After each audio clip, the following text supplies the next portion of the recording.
성도 여러분 안녕하십니까? 오늘 금요일 새벽에 듣기 위해서 오신 여러분들을 진심으로 환영합니다. 오늘 구원의 경험 세 번째 이야기 함께 공부해 보도록 하겠습니다. 먼저 지난 시간에 있는 내용들 복습해 보도록 하겠습니다. 우리가 믿음으로 이제 구원을 받게 됐을 때 생기게 되는 결과들, 그것은 무엇이냐면 성화였죠.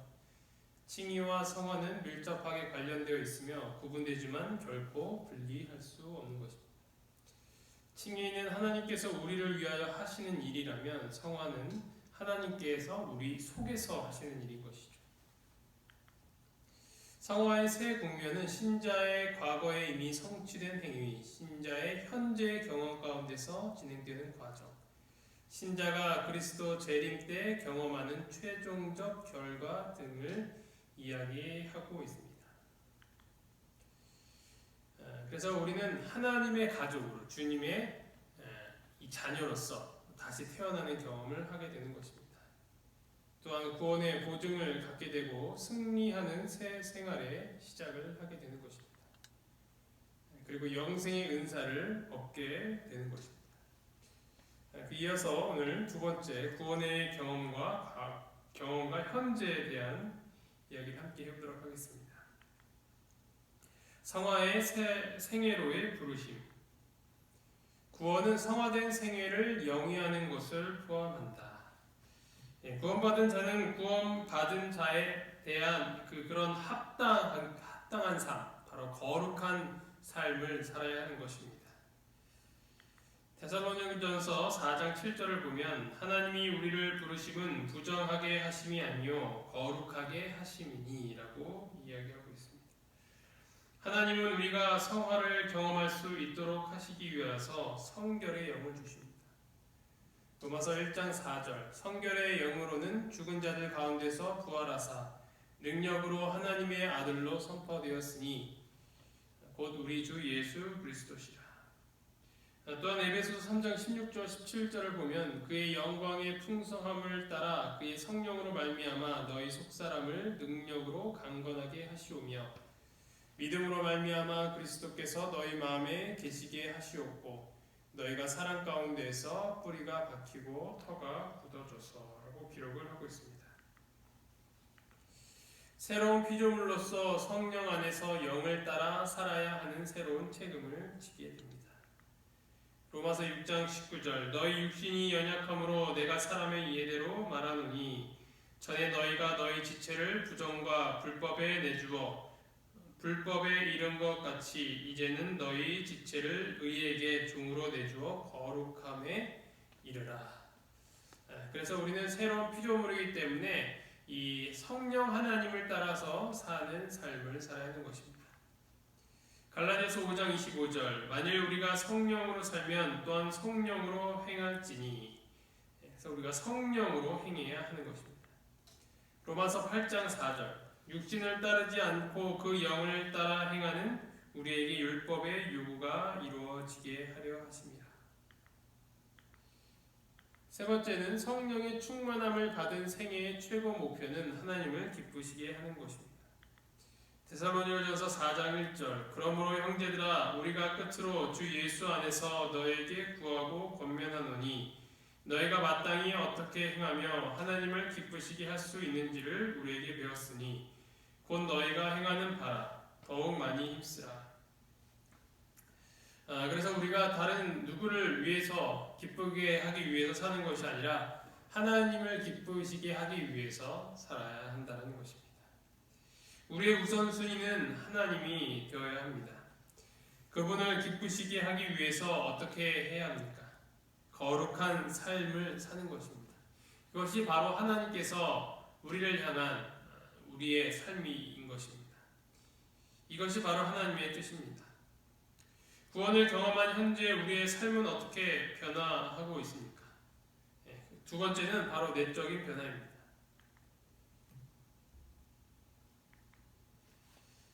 재림의 때 우리 육체는 변화함을 입을 것입니다. 그러나 우리의 품성은 재림에 대비하여 변화를 받아야 합니다. 우리는 날마다 새롭게 되는 영적 회춘의 경험을 해야 하는 것입니다. 날마다 하나님의 형상으로 회복되어서 마침내는 예수님이 다시 오실 때 그 변화가 완성이 되는 것입니다. 창조주께서만 우리의 생애를 변화시키는 창조 사업을 성취시키실 수 있으시다. 데살로니가전서 5장 23절. 평강의 하나님이 친히 너희를 온전히 거룩하게 하시고 또 너희의 온 영과 혼과 몸이 우리 주 예수 그리스도께서 강림하실 때에 흠없게 보존되기를 원하노라. 그러나 그분은 우리의 참여 없이는 그렇게 하지 않으신다라는 것입니다. 변화는 성령의 역사하심의 통로에 자신을 두고 그리스도를 바라봄으로 가능하다. 우리가 스스로 하나님을 선택하지 않는다면 하나님은 우리를 변화시킬 수 없다라는 것입니다. 예수님의 삶을 연구하고 묵상하고 그렇게 살려고 하는 우리 개인의 매일의 선택이 필요하다라는 것입니다. 우리가 하루 종일 얼마나 예수님 안에 살고 있습니까? 24시간 나의 삶을 돌아볼 때 얼마나 예수님을 생각하며 살아가고 있습니까? 예수님을 묵상함으로 말미암아 성령의 역사하심의 통로에 우리 자신을 두기를 간절히 바랍니다. 신의 성품에 참여함. 그리스도의 보배롭고 지극히 큰 약속은 하나님께서 그분의 능력으로 우리의 품성을 변화시켜 주실 것이라는 사실을 보증합니다. 베드로서 1장 4절. 이로써 그 보배롭고 지극히 큰 약속을 우리에게 주사 이 약속으로 말미암아 너희가 정욕 때문에 세상에서 썩어질 것을 피하여 신성한 성품에 참여하는 자가 되게 하려 하셨느니라. 그분의 능력으로 말미암아 우리는 다음과 같은 삶을 살 수 있게 됩니다. 베드로후서 1장 5절로 9절. 그러므로 너희가 더욱 힘써 너희 믿음의 덕을, 덕의 지식을, 지식의 절제를, 절제의 인내를, 인내의 경건을, 경건의 형제 우애를, 형제 우애의 사랑을 더하라. 이런 것이 너희에게 있어 흡족한즉 너희로 우리 주 예수 그리스도를 알기에 게으르지 않고 열매 없는 자가 되지 않게 하려니와 이런 것이 없는 자는 맹인이라 멀리 보지 못하고 그의 옛 죄가 깨끗하게 되는 것을 잊었느니라. 그래서 우리가 내적인 변화를 통해서 이루어지는 이 신의 성품에 참여하는 것은 오직 예수 그리스도를 통해서만이 가능하게 되는 것입니다. 우리는 그분의 옷을 입어야 우리는 거룩한 삶을 살 수 있는 것입니다. 로마서 13장 14절. 오직 예수 그리스도로 옷 입고 정욕을 위하여 육신의 일을 도모하지 말라. 우리 안에 하나님이 거하시고 사랑이 온전히 이루어지는 것입니다. 요한일서 4장 12절. 어느 때나 하나님을 본 사람이 없으되 만일 우리가 서로 사랑하면 하나님이 우리 안에 거하시고 그의 사랑이 우리 안에 온전히 이루어지느니라. 성령 하나님께서 이 일을 이루십니다. 그분께서 우리가 하나님의 품성으로 닮아가도록 역사하시는 것입니다. 디도서 3장 5절. 우리를 구원하시되 우리가 행한 바 의로운 행위로 말미암지 아니하고 오직 그의 국률하심을 따라 중생의 씻음과 성령의 새롭게 하심으로 하셨나니. 이것은 성육신과 같은 신비를 갖고 있는 것입니다. 성령께서 신성이신 그리스도가 인성을 취할 수 있도록 하셨습니다. 마찬가지로 그 동일한 성령께서 인간인 우리에게 하나님의 성품을 심어주시는 것입니다. 예수님은 우리를 구원하시기 위하여 인간이 되셨고 또 우리는 구원받았기 때문에 예수님과 같이 될 수 있는 것입니다. 하나님이 되지는 않지만 그 품성은 하나님의 것이 될 수 있다는 것입니다. 성화는 점진적인 것입니다.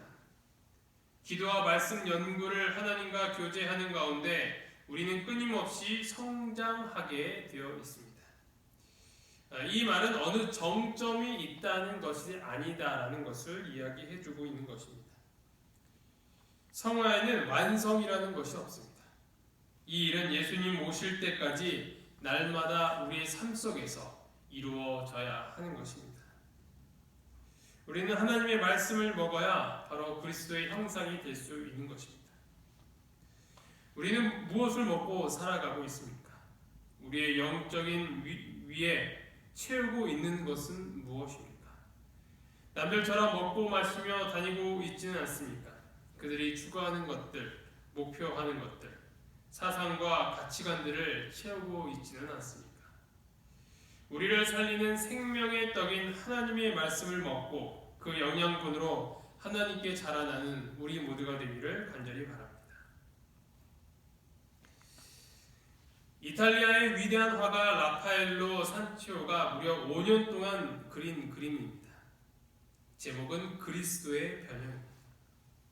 마가복음 9장에서 예수님께서 베드로와 야고보와 요한을 데리고 한 산에 올라가셔서 영광스러운 모습으로 변형되는 모습을 그린 것입니다.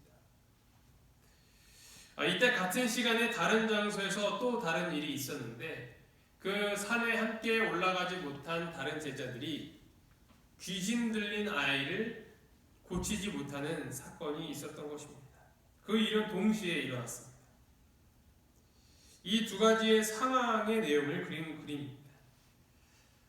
이것은 우리의 이 그리스도인의 두 가지 부류의 극단에 빠진 그 두 부류를 이야기하고 있습니다.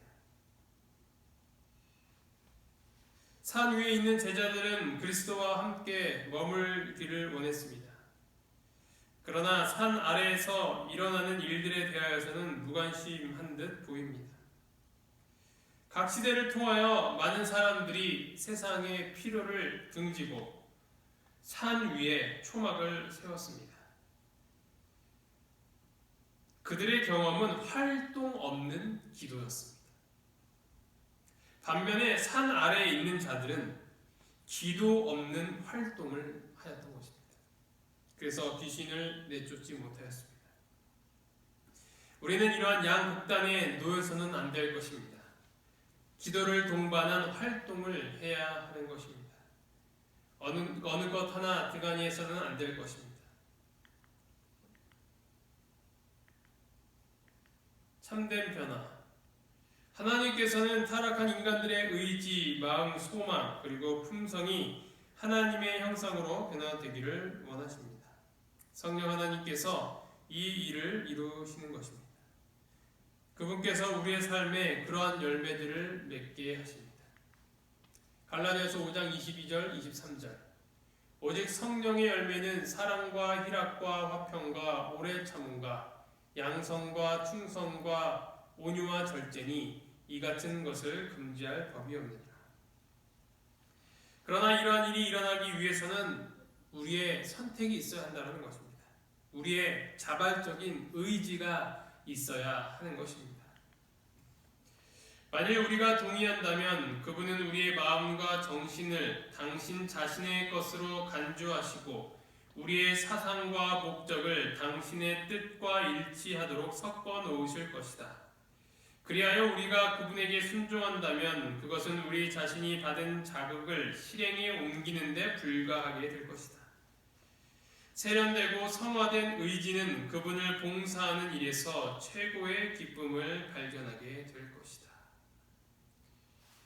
이 성화가 믿음으로 이루어진다고 한다는 것을 오해해서는 안 됩니다. 내가 아무것도 하지 않아도 된다는 뜻이 아닙니다. 우리는 그러한 모습을 바라는 간절한 마음과 기도가 함께 있어야 한다는 것입니다. 우리의 의지와 선택이 주님이 원하시는 그 방향으로 맞춰져야 하는 것입니다. 우리 모두가 날마다 하나님을 선택하고 예수님을 닮아가기를 간절히 바라는 그 마음을 품게 되기를 간절히 바랍니다.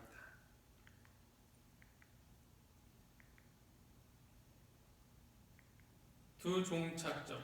로마서 6장 17절 18절에 보면 이렇게 이야기하고 있습니다. 하나님께 감사하리로다. 너희가 본래 죄의 종이더니 너희에게 전하여 준 바 교훈의 본을 마음으로 순종하여 죄로부터 해방되어 의에게 종이 되었느니라. 인생에는 끊임없는 변화가 있기 마련입니다. 중립지대는 없습니다. 하나님의 형상으로 변화하거나 타락하거나 둘 중 하나인 것입니다. 우리는 죄의 종이 되거나 의의 종이 되거나 둘 중에 하나인 것입니다. 우리의 마음을 차지하는 자가 우리를 차지합니다. 성령 하나님께서 우리의 마음을 차지하시면 우리는 그리스도를 닮은 참 백성이 될 것입니다. 마지막 성경절입니다. 고린도후서 10장 5절. 하나님 아는 것을 대적하여 높아진 것을 다 무너뜨리고 모든 생각을 사로잡아 그리스도에게 복종하게 하니. 우리가 이런 변화를 받을 수 있도록, 또한 거룩한 삶을 살 수 있도록 하나님께 간절히 기도하며 살아가는 우리 모두가 되기를 간절히 바라면서 말씀을 마치겠습니다. 기도하시겠습니다. 하늘에 계신 하나님 아버지, 오늘 저희가 구원을 받은 결과들에 대해서 살펴볼 수 있도록 도와주셔서 감사합니다. 저희가 하나님의 백성답게 거룩한 삶을 살 수 있도록 도와주시옵소서. 성화의 삶을 사는 성도가 되게 하여 주시옵소서. 이 모든 말씀 예수 그리스도의 이름으로 간절히 기도합니다. 아멘.